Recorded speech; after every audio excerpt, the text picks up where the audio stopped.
Bienvenido Facundo Noble, es un placer hablar con vos. Muchísimas gracias a la palabra Dinamita por concretar esta entrevista y felicidades por tu ópera prima. Bueno, muchas gracias. Gracias por estar ahí atento a todo lo que viene pasando. Bueno, para empezar me gustaría que te presentes y digas cuál es tu profesión y todos tus roles, el currículum en sí. Bueno, soy Facundo Nuble, director de fotografía y ahora director también. Tuve la suerte de trabajar con muchísimos directores de género en Argentina, muchas personas a las cuales admiro y referentes, así que de ellos aprendí muchísimas cosas por las que pude llegar a paso firme a dirigir el primer largo, ¿no? Ujú. ¿Y por eso mismo elegiste este género para tu ópera prima?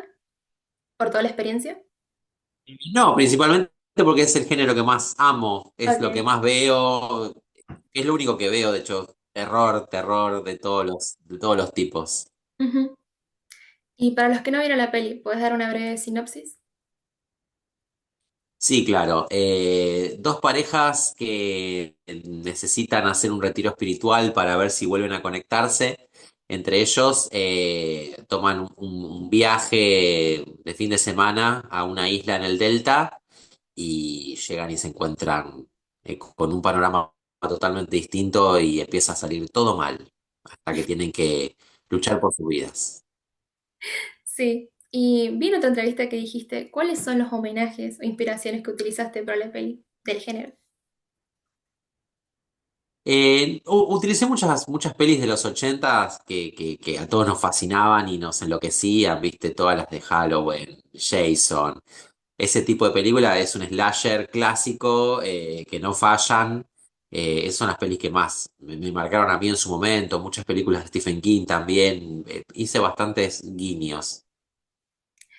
¿Y qué pensás del cierre de Cinear? En sí, la industria argentina del cine. Y estamos pasando por un momento bastante siniestro. Lo de Cinear me parece patético, o sea, es el lugar donde está todo lo que tiene que ver con nuestra cultura audiovisual de toda la vida, desde principios de siglo para acá, está todo en Cinear. Cosas increíbles que no se encuentran en ningún otro lado. En la era digital, me parece que es importante que eso se siga sosteniendo. Es parte de nuestra cultura, parte de nuestro sello. Así que me parece gravísimo que se esté tirando abajo y menospreciando eso. Y, y el no funcionamiento del Inca es no entendible también. O sea, no me llama la atención porque vienen a destruir totalmente todo. Pero bueno, tendremos que seguir resistiendo y veremos qué pasa, ¿no? La verdad que me apena también más allá de eso ver un montón de compañeros. Me incluyo que estamos pasando situación grave. Ujú. Digo, no, lo peor es que el dinero de los cines se sigue recaudando, no sabemos dónde va ese dinero, o sea, no se están filmando películas, pero no sabemos dónde está el dinero que se recauda de las proyecciones. Claro, es muy injusto en realidad, porque el cine argentino también vale y es muy bueno. Y te quería preguntar, al ser tu ópera prima, ¿esperabas que llegara al cine? ¿Cómo? Que además somos reconocidos en todo el mundo, o sea, está comprobado que tenemos técnicos de excelente nivel, y nada, es doloroso, no tiene sentido por ningún lado, viste, que lo veas. Ujú. Al ser tu ópera prima, ¿esperabas que llegara al cine? ¿Cuál era tu objetivo? Porque imagino que querías que te reconozcan más allá de dirección de fotografía y es una peli independiente. Ajá. Sí, sí, o sea, siempre supe que íbamos a ir al cine, digamos, más allá del estreno comercial, también este, poder recorrer festivales, viste, que eso es también una especie de sondeo de qué va pasando con la película. Y la peli tuvo suerte de recorrer varios festivales de todo el mundo, Brasil, España, México, Colombia, bueno, distintos lugares donde algunos incluso pude presenciar las funciones y tuve buenas devoluciones. Eh, Así que estuvimos contentos y como el broche de oro es el estreno en tu país, ¿no? En Argentina, así que contentos con lo que está pasando. ¿Y qué vino primero? ¿La locación, el Delta o el título de la película? Porque me imagino que también lo pudiste elegir porque tiene lindos paisajes, aunque también lo convertiste en una auténtica pesadilla, pero para ver que no quiere ir al extranjero para encontrar esas vistas.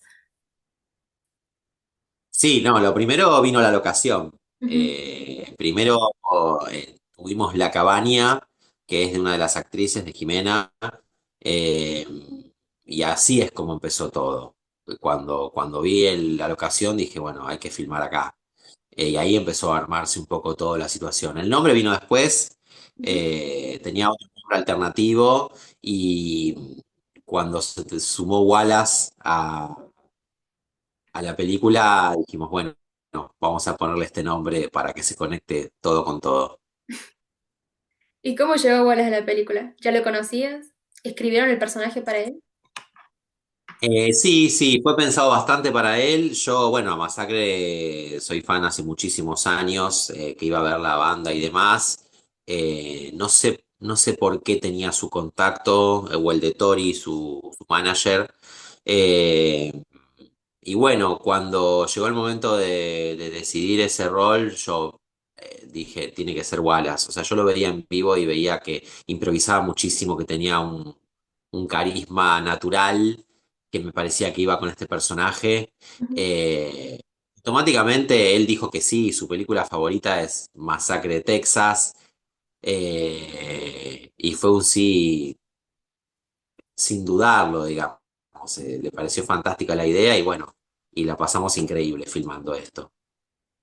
¿Y para el resto de los protagonistas, los cuatro turistas, fue por casting o también ya los conocías?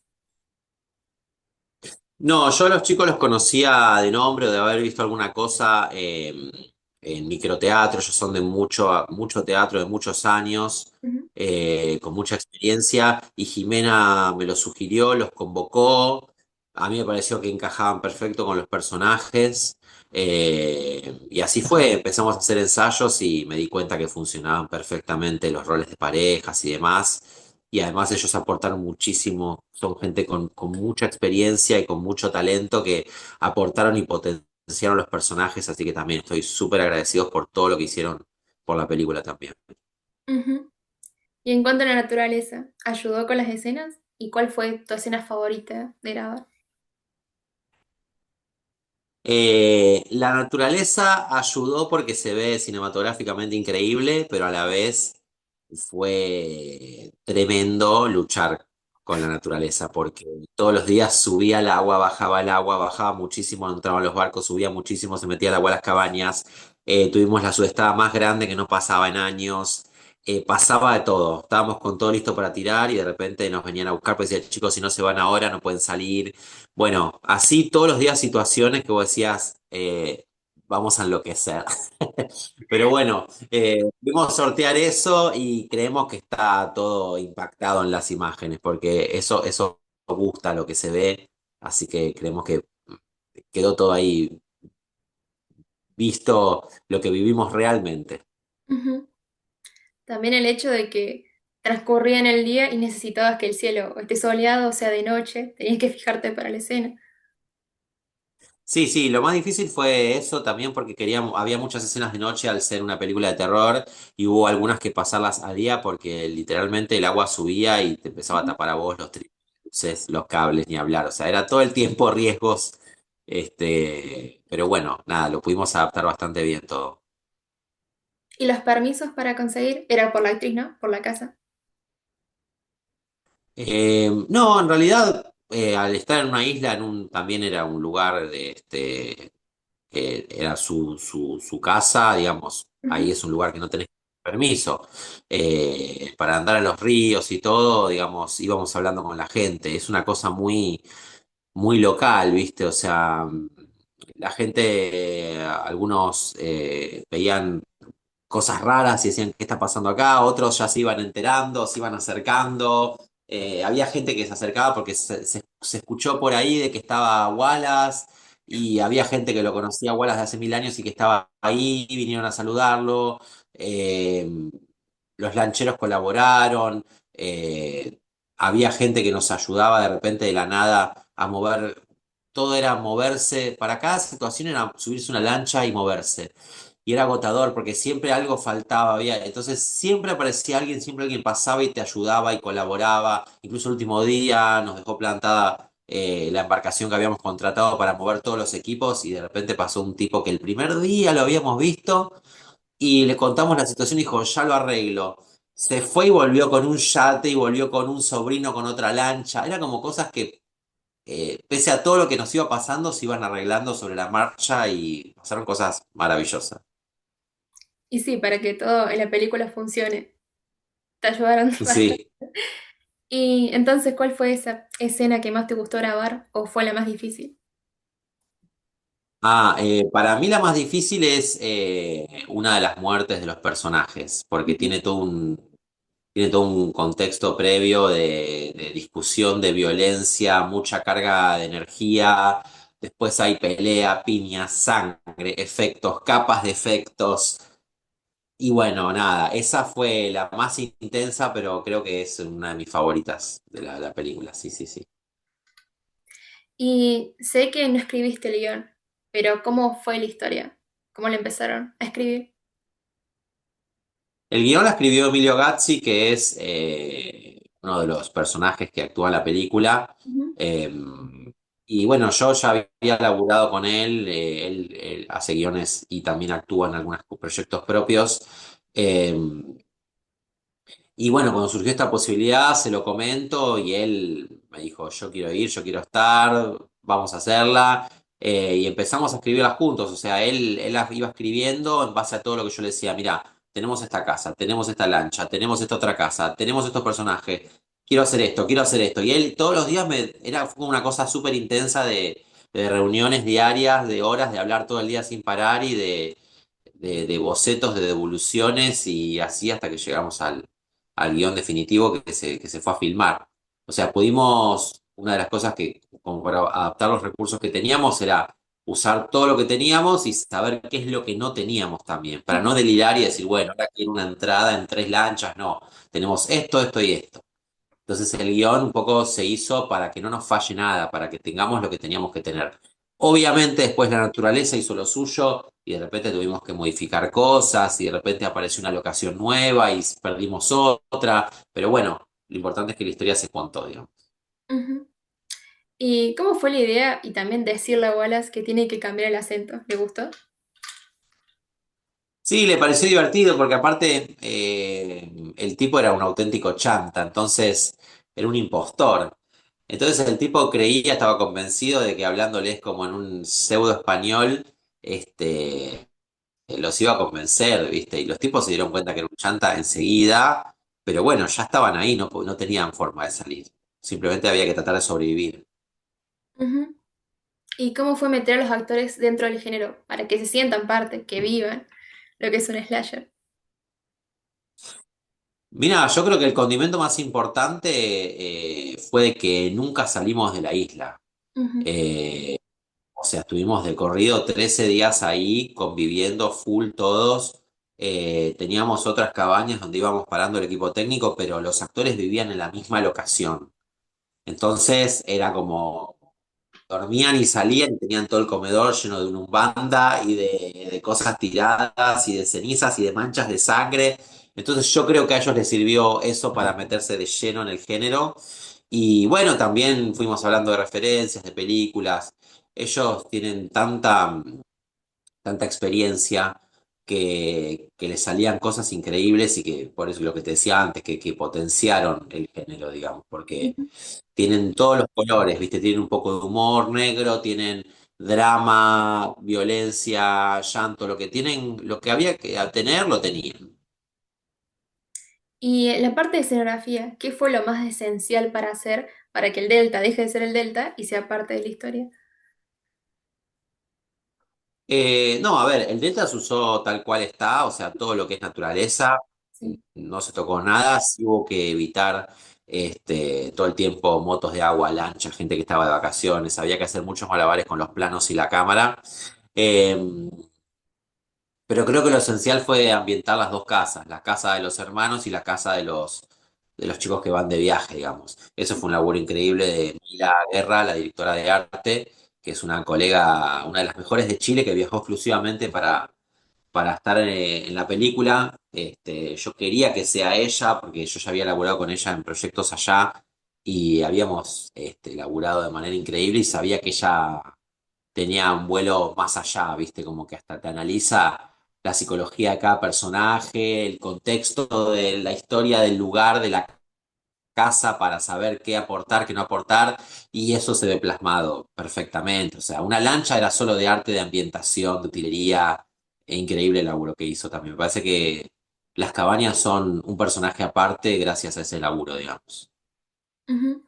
Y por lo que he visto, las últimas películas de terror o slasher argentino duran 1 hora 20. ¿Es por algo en particular o así tienen que durar? No, en mi caso no me puse a pensar en el tiempo. Yo trato siempre de que la película tenga ritmo y que avance, y si hay algo que no avanza, se saca. Ujú. La peli originalmente era más larga, duraba casi 15 minutos más, Ah, pero si había escenas que no sumaban o que era solo para dejar un chiste, una situación, me pareció que era más importante que la historia avance y que no aburra y no. Y bueno, hemos sacado escenas, hemos sacado muertes, o sea, yo prioricé que la historia avance, digamos, y me parece que está en el punto justo. Y justo quedó en 1 hora 23, pero es una casualidad. sí, con todas las pelis en realidad. Pero bueno, ¿tu próxima película pensás que va a ser el mismo género? ¿O te vas a ir más por el terror? Sí, obvio, el terror y el género va a estar siempre. Va a ir variando, quizás no es un slasher, es una fantasía, quizás es Ujú, algo demoníaco. Vamos a ver, pero sí, siempre en el mundo del terror. ujú. Y ahora me voy a meter un poco con spoilers, más de la trama en sí. Eh, Primero, antes que nada, es como, me imagino que querías que los personajes no sean planos ni básicos y para darles profundidad e identidad tenían estos problemas, por ejemplo, financieros, preferencias sexuales, amorosos, también de adicción y que ellos representan un estereotipo y que no todas las parejas son iguales. No es el típico viaje a un lugar para que se recuperen su relación y, por ejemplo, los hermanos que son del Delta también tienen como una relación de poder y control dentro de la familia, que en este caso alguien discapacitado, que es la persona que más confía a su hermano, entonces lo manipula y lo controla, haciéndolo pasar como si fuera un tonto. Ujú.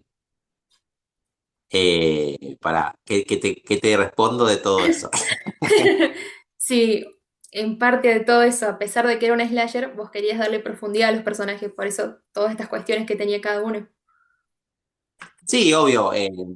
Yo traté de darle un contexto a cada pareja, a cada situación, también para mostrar de dónde vienen, quiénes son, Ujú. eh, y también un poco para disfrutar un poco más sus muertes, ¿no? Porque hay una muerte que justo es en un momento donde el chabón cuenta toda una verdad sobre su vida, sobre lo que hace con la empresa de su padre, sobre que consume drogas y qué hace con eso, con su pareja. Entonces, me parece que estaba bueno como entender qué pasa con esos personajes para que el arco del personaje, digamos, en su muerte, tenga un cierre, que impacte un poco más, digamos, ¿no? Eh, Siempre, obviamente, algunos funcionan más que otros, siempre vas a empatizar más con uno que con otro, pero sí, sí, tratamos de mostrar y de marcar bien acentuadas las personalidades, como pasan todos los slasher, digamos, ¿no? Hay varios estereotipos. Y en la pareja, porque, por ejemplo, cuando los drogas ven diferentes mensajes. En el caso del chico, recupera a tu mujer, deja esto de las apuestas y que la mujer suéltalo, sepárate. Pero cuando quieren escapar del asesino, con teoría ya está, ellos dicen, no, nos vamos a divorciar y se dan un beso, en vez de seguir, no sé, o matarlo o irse. Sí, Como- sí. Ujú, Claro, pero eso es un poco la ironía de también lo que le pasa a ellos. Ellos igual siguen en su mundo, digamos, ujú, ¿no? Eh, Obviamente es también un gancho de película de terror para que se distraigan un segundo y el tipo vuelva a atacar, ¿no? claro. Este, en ese sentido, como que no traté de darle una vuelta artística, sino como, bueno, listo, esto funciona así, lo vamos a hacer así, digamos. Ujú. Y el tema del asesino, ¿de dónde vienen sus pensamientos? Porque mencionan el padre, la historia, pero bueno, indagar un poquito más. No, bueno, habla un poco de los traumas que lo van creando como un monstruo, ¿no? Digamos, hay momentos que hay flashback de su padre, que era un golpeador, que era un maltratador, y era una ironía porque el tipo era todo eso de la puerta de la casa para adentro y por fuera era un gurú que inspiraba a la gente y que hacía retiros espirituales. Y es un poco una crítica que hay un montón de hipocresía, ¿no? En un montón de gente que de la puerta de la casa para adentro es violenta con su familia o lo que sea, y afuera, viste, es muy amado y querido, entonces me parece que está bueno mostrar esos traumas que el tipo cuando escuchaba una canción, una alabanza, empezaba a convertirse a sacar lo peor de él, ¿no? Y Ujú, justamente es por eso, porque le trae los peores recuerdos de su padre, que lo hizo padecer toda la infancia hasta que se convierte en esto. claro. Y entonces los hermanos siempre tuvieron problemas financieros porque el de la lancha les dice que hace rato le tendrían que haber pagado y no le pagan, pero si siempre los tuvieron, ¿dónde dejan la plata? Sí, sí, en realidad es porque da a entender con eso de que hay varias personas más que han venido a la isla, solo que no se muestran. Entonces dice, che, hicimos 20 viajes que me debes, ¿qué onda? Este, pero sí, los tipos no tienen un mango, los tipos se quedaron ahí en el lugar del padre para estafar gente y quedarse con el dinero. Lo que Ujú, pasa que esta vez se va todo al carajo porque el tipo no sigue medicándose y bueno, pierde el control total. ujú. Y también los turistas, cuando compraron el viaje al Delta, ¿nunca vieron que no incluía la comida? Coman de los árboles, del piso. Claro. Y también es esa ironía, viste, de que te venden todo un paquete, todo y cuando llegás, no, bueno, hay que quedarse en carpas y disfrutar de la naturaleza y desconectarse. Toda esa camada nueva que también fue como un poco reírse de eso, en la que todos alguna vez caemos, viste, ay, bueno, vamos a hacer este retiro espiritual y te encontrás con cosas que, sí, pero me parece que esto no estaba en la letra chica. Y también que puede ser un choque de época y cultural de que los hermanos odien a los hippies, a los que hacen yoga, porque también uno están acostumbrados a la tecnología, son como jóvenes adultos y tienen otra perspectiva del mundo. Que bueno, ellos fingen que les gustan, los hermanos. Claro. Sí, y además lo bueno es que no, como todos los slashers, viste, no son adolescentes, son gente ya crecida con problemas de verdad y no solamente pibes que van de excursión y tienen que escaparse y no se cuenta nada, viste, se te muestran problemas reales eh, y bueno, caen igual como unos salames, digamos, en este lugar, digamos, o sea, los grandes también podemos creernos cosas. Y en el momento que el hombre de la lancha lo matan, la lancha ya no andaban, porque después cuando busco a la chica, que en mi caso yo no buscaría, la conozco hace 2 días, pero bueno, después en vez de querer escapar, quiere matar al asesino, pero nunca más aparece la lancha, esperan hasta el otro día de que venga una persona con otro barco. No, a ver, el personaje de Julieta se vuelve porque las únicas dos que habían quedado eran ellas. Ujú. Entonces, es jugar un poco con la sororidad, decir, che, no voy a dejar una piba sola, por más que la conocí hace 2 días, si la está corriendo este tipo con el hacha, voy a intentar por lo menos ayudarla a salir, digamos. Y después, bueno, pasa la noche porque se van escondiendo por la isla, ¿viste? Pasan por una Sí, casa, pasan por otro lugar, van esquivándolo hasta que, bueno, vuelve a aparecer el tipo, como siempre. sí, pero por eso ya la opción de la lancha se le fue de la cabeza, nunca más, por más que se vayan escapando. Sí, sí, sí. Olvidate. Sí, sí, tienen que buscar otra forma, siempre. Y bueno, ya para terminar te hago un ping-pong de preguntas rápido. La primera sería, ¿cuál es tu película de terror favorita? Uf, qué difícil.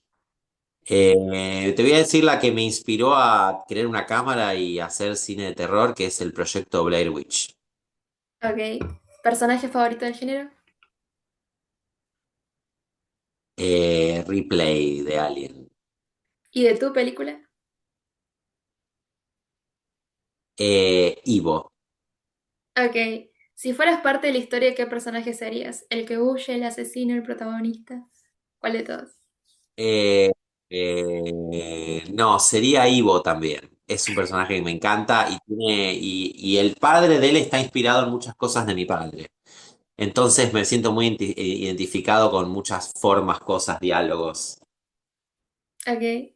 ¿Cambiarías si pudieras algún final de las importantes sagas de terror? Eh, y siempre uno piensa, uy, hubiera pasado esto, hubiera pasado lo otro. Eh, sí, sí, pero no se me viene un ejemplo ahora, digamos. Está bien. Por último, ¿por qué tenemos que ver Masacre en el Delta específicamente en cines? La tienen que ver en cines porque es una experiencia que se disfruta mil veces más que en la pantalla, tirado en el sillón, por el sonido, por la imagen gigante, por los colores que se ven en el cine, y sobre todo porque es una peli independiente, pero hecha por mucho amor, por gente que ama el género, por un equipo de amigos que vienen remándola hace muchísimos años y quieren seguir filmando muchos más. Mucho amor puesto delante y detrás de cámara. Así que eso es lo valioso y está hecha para divertirse con toda la familia, pese a la sangre. Bien, muchísimas gracias.